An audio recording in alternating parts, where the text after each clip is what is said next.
clear airway passage and facilitate breathing, to provide adequate warmth, to prevent from infection, to keep the baby clean, and to help the newborn to adapt to an extrauterine environment. Now we will see articles: weighing machine, mucus extractor, kidney tray, sanitizer, gloves, gauge piece, thermometer, cord cutting scissor, pinch tape, hepatitis B का injection, vitamin K का injection, identification band, syringe, cotton balls and torch. Now, assessment and preparation. Assess fetal and maternal conditions and anticipate about any problems which may arise. Explain to the mother an immediate newborn care required for the neonate and other procedures and ask for the cooperation. Perform hand hygiene and maintain strict aseptic techniques. Arrange all the essential articles and equipments. Keep the delivery room temperature at 26 to 28 degrees Celsius. Now, my group members will continue the procedure. Now we will start the procedure. Step 1. Perform hand hygiene including gloves to prevent cross infection. सबसे पहले हम hand washing करेंगे और gloves where करेंगे ताकि हम cross infection से prevent कर सकें. तो हैंड वॉशिंग के स्टेप्स आप लोगों को पता ही होंगे, तो बताइए क्या क्या होता है.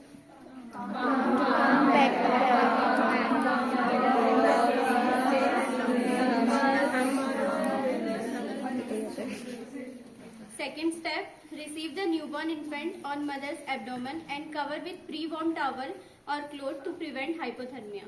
तो जैसे ये बेबी है, ये अभी जस्ट डिलीवर हुआ है, तो हम बेबी को इसकी मदर के एब्डोमेन से लेंगे और हमने इसे प्लेस किया है ये ऑलरेडी प्री वार्म टॉवल पे टू प्रिवेंट हाइपोथर्मिया.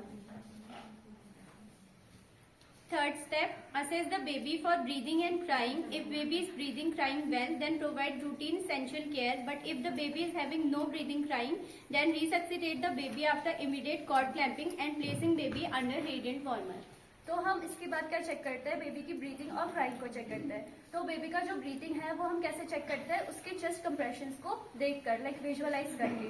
और जो बेबी जब डिलीवर हुआ था तो उसकी जो क्राई थी वो किस टाइप की थी. अगर उसकी क्राई गुड थी तो मतलब जो बेबी है वो नॉर्मल है. लेकिन अगर किसी भी तरीके से बेबी को क्राइंग या फिर ब्रीथिंग में डिफिकल्टी हो रही है तो हम उसको रिससिटेशन प्रोवाइड करेंगे. Next step, remove the secretion to clear airway of the baby using mouth wipes and suctioning. तो अब हम बेबी की सक्शनिंग करेंगे. तो हमारे पास यहाँ पर है म्यूकस एक्सट्रैक्टर है. तो जो ये टिप रहेगा ये हमारा सक्शनिंग मशीन से कनेक्ट रहेगा और ये ट्यूबिंग हमारे पास होगी. तो हम क्या करेंगे कि बेबी के पहले माउथ में सक्शनिंग करेंगे, उसके बाद उसके नोज में सक्शनिंग करेंगे ताकि जो उसका एयरवे है वो क्लियर हो जाए और बेबी को रेस्पिरेटरी रिलेटेड कोई दिक्कत ना हो. Next step, dry the baby thoroughly immediate after birth and remove wet cloth. तो क्या था कि पहले जब बेबी डिलीवर हुआ था तो हमने इसको वार्म क्लॉथ में बेबी को पकड़ा था. तो अभी जो बेबी, क्योंकि वो थोड़ा सा बेबी वेट होगा, तो जो ये हमारा ड्राई टॉवल है वो अब वेट हो गया है. तो हम क्या करेंगे कि इस टॉवल को चेंज करेंगे और जो हमारे पास दूसरा टॉवल होगा जो कि ड्राई होगा, अब हम बेबी को उसमें प्लेस करेंगे. और जो हमारे पास वेट टॉवल था उसको हम डिस्कार्ड कर देंगे या फिर वॉश करने के लिए डाल देंगे.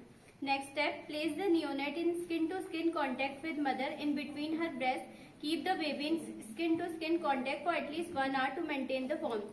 अब हम जो बेबी है उसकी मदर को इंकरेज करेंगे कि जो बेबी है उसको वो अपनी चेस्ट पे ब्रेस्ट के बीच में इस तरीके से प्लेस करे और उसको skin to skin contact provide करे, जिससे कि जो बेबी का टेम्परेचर है वो मेंटेन रहेगा. Apply identification tag band to the infant and also to the mother for security, legal purpose and show the baby to the mother.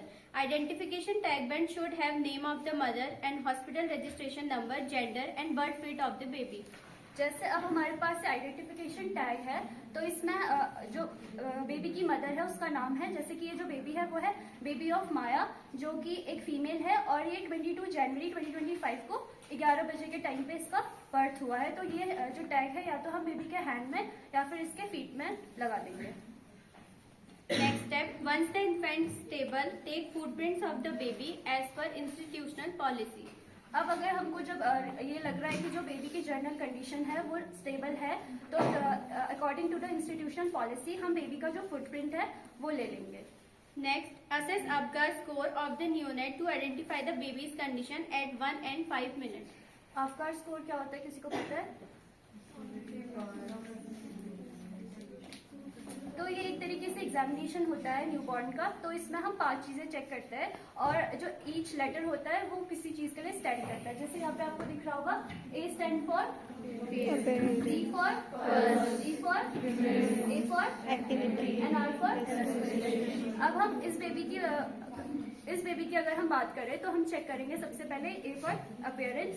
तो हम अगर बेबी को चेक करेंगे तो हम देखेंगे उसको कम्प्लीटली उसकी पूरी बॉडी को कि बेबी किस कलर का है, येलोइश है, पेल कलर का है या फिर पिंक कलर का है या फिर ब्लू कलर का है। तो अगर इस बेबी में हम बात करें तो जो बेबी की जो फिंगर्स हैं ये हल्की सी क्या है, ब्लूइश है, मतलब बेबी में क्या है, साइनोसिस है। और क्योंकि इसकी जो एक्सट्रीमिटीज है इसमें ब्लूइश कलर हमको देखने को मिल रहा है, तो मतलब ये कौन सा टाइप का साइनोसिस है, पेरिफेरल साइनोसिस। उसके बाद आ जाता है पल्स में। तो हम बेबी की पल्स नॉर्मली ब्रेकियल आर्टरी से चेक करेंगे और फिर अगर जो पल्स है यहाँ पे आप देख सकते हो, जैसे अगर पल्स एब्सेंट है तो हम उसको 0 मार्क करेंगे। अगर जो उसकी पल्स है वो 100 से कम है तो हम उसको 1 पॉइंट देंगे और अगर वो 100 से ज्यादा है तो 2 पॉइंट देंगे।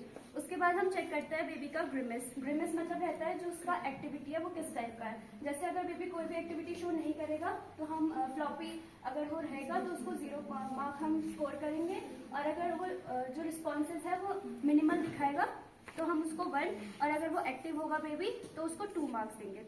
उसके बाद आ जाते हैं हम एक्टिविटी में, जिसमें कि अगर बेबी में कोई भी एक्टिविटी नहीं दिख रही है तो हम 0 मार्क करेंगे और अगर जो बेबी है वो अपने लिम्स को अच्छे से फ्लेक्स कर रहा है लेकिन सिर्फ लिम्स को कर रहा है तो हम वहाँ पे उसको 1 मार्क स्कोर करेंगे और अगर उसकी बॉडी जो पूरी है वो अच्छे से एक्टिव है तो हम उसको 2 मार्क स्कोर करेंगे। उसके बाद आ जाते हैं हम रेस्पिरेशन में। तो रेस्पिरेशन हम नॉर्मली जब डिलीवरी होती है बेबी की तो उस टाइम पे भी हम चेक कर सकते हैं कैसे। अगर जो बेबी है उसकी स्ट्रांग और गुड क्राई होगी तो मतलब जो बेबी का रेस्पिरेशन है वो अच्छा है।